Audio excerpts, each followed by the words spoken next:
Okay, there we are. Sorry, little technical difficulty. All right, so here's our, you can see what we're doing. So from 0 to 500, we go through here, we list all tick marks of how many times there's a flow rate from 0 to 500. There was 6 of them. From 500 to 1,000, there was 11 of them. All right. From 1,000 to 1,500, there was 9 of them. Right, and so on, all the way down to 5,000, because our highest was something like 48 something or other, 45 or whatever it was.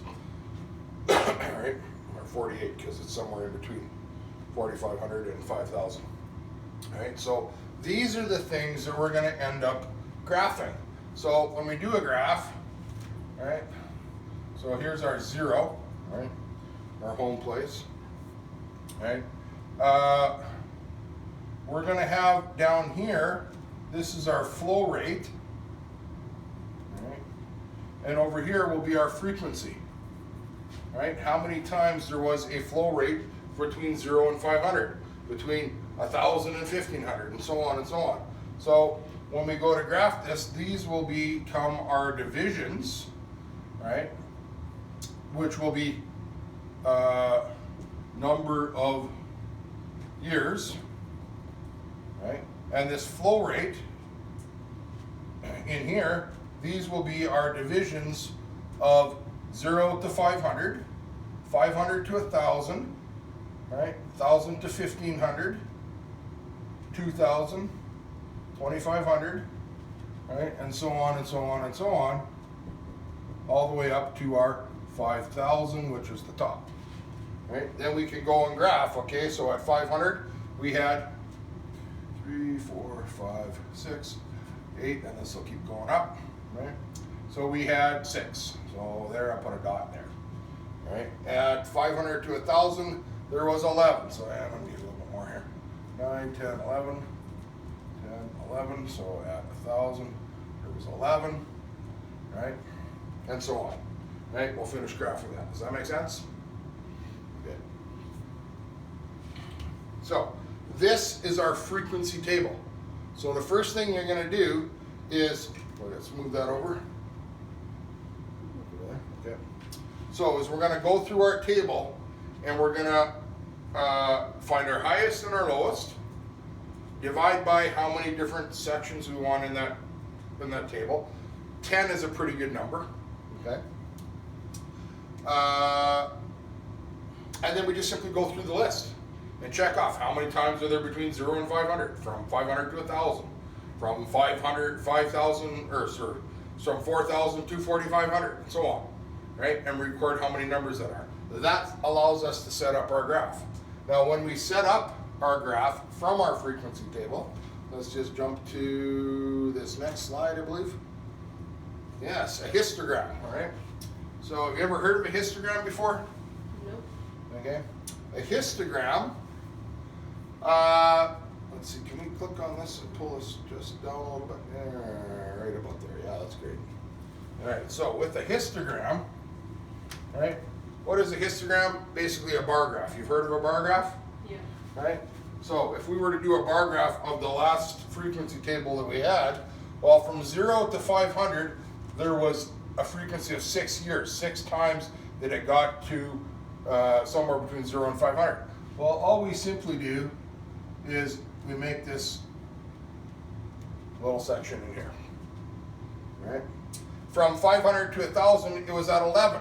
So go up to 11, come across, and in here. So what we have is in here, this shows that from 500 to 1,000, with a flow rate of 500, between 500 and 1,000, there was a frequency of 11 times. Yeah? Mm-hmm. Right? And then we'll do, I don't know what the other numbers are, but we can just continue our graph. So it looks something like, that. Right? You've seen this kind of graph before? Yeah. Right? Looks a bar graph. Well, a bar graph is just simply a histogram. Each of these divisions are equally spaced because we did 500, 500, 500, 500, 500, all the way along, right? So you will not have a bar graph where all of a sudden, oh, this one is like this big, and then the next one is like that big. They have to be the same equal divisions in order for us to be able to actually see what's going on and compare our data, right? There is a way to use your calculators to set up, to use your frequency table under your list 1 and list 2, and then to graph it. But I'm not going to show you how to do that on the calculator because this is pretty much faster. Just do it yourself. All right, let's jump to the next slide here. Okay. So here is our information, right? So if we were to create that histogram, if you want to see what that histogram actually looks like for this data, let's pull this out. And oh, there we go. And this is our histogram for that period. Now you will note that down here, it looks like there's nothing there. Well, that means that because between 3,000 and 3,500, there were no occurrences. And from 3,500 to 4,000, again, there were no occurrences. So it's actually at 0. It's just not colored in, right? Because this is our 0, right? Going up. Okay, so this is our histogram. This is what it looks like. Pretty simple, yeah? Slide that over. Okay, good. Let's go to the next thing, which is a frequency polygon, right? The frequency polygon, the graph of a frequency distribution produced by joining the midpoints of the intervals using straight lines. So we can also do this on our calculator, but I'm going to just go back to that bar graph for a minute and show you, well, actually, yeah, I'll do there. Go to this bar graph. Let's pull this out again. Okay, there.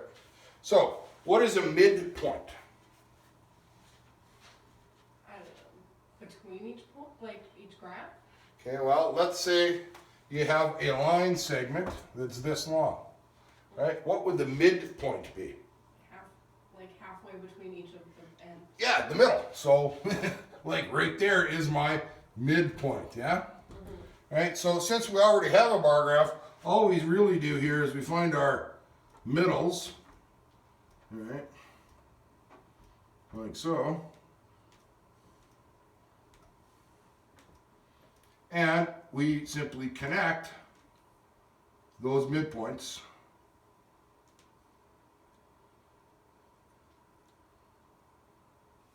like that. Okay, what we've just done here, right, let's jump to this other slide, is we've made a frequency polygon. And if you jump to this side, right, and we'll pull this out, right there, down a little bit, you can see it matches exactly what we just drew. I get it in the right spot. Right? Oop. So that's what they did. They just found the middles, connected the dots, and created a frequency polygon, or a frequency polygon. Right? So when you're asked to do the frequency polygon, that's it. That's all you gotta do. Right? Let's move this up.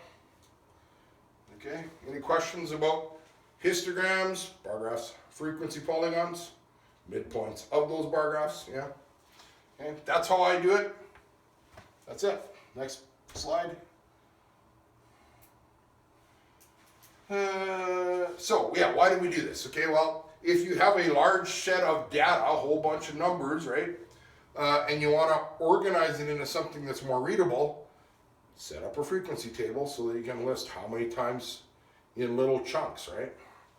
And then you can set up your bar graph that compares the data, right? So what it's for is dealing with large amounts of data, right? To give you some practice doing this, you're going to go to page 222 in your textbook. Page 222, and you're going to do questions 3 and 4, I think it is. Yes, 3 and 4. All right. 3 and 4 in your Foundations of Math 20 textbook. That's the Nelson textbook, I believe. Questions 3 and 4, page 222. Yeah? All right. we're going to stop there, and our next video will be on, standard deviation. I love standard deviation.